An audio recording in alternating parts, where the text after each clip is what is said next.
Pred seboj imam venetskega konja, tako ga kličemo. Pravzaprav je to slovenski konj, ki je bil, sporočilo je bilo na slovenskih situljih, na vaških situljih, ki je ena najpomembnejših vrtčev, na katerem govori zgodovino slovenskega naroda.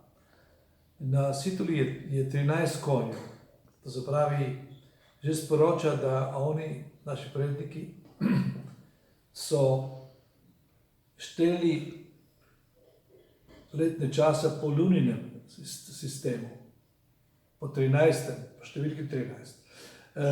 Ta konj je bil zbran, ker je imel tukaj na vrhu garudo.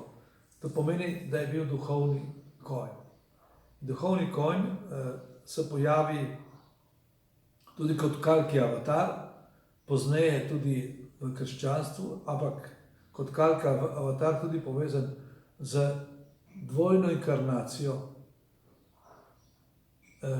Boga, ki je danes na zemlji. To sporočilo je tako globoko, spiritualno, duhovno, poleg tega pa tudi ima svojo fizičnost, ki govori, da naši predniki so bili zelo znani po vzgoju konj. No, se tudi danes imamo še tudi lipicanskega konja, ki govori isto, nadaljuje zgodbo venetskega konja. Aleksander Makedonski, če ne bi imel naših konjev, ne bi osvojil cel svet. Ne? To je tudi že dokazano. Vendar je konj edina žival, ki je pomagala človeku razviti misel. Ker brez lepe misli on sploh ne v Boga.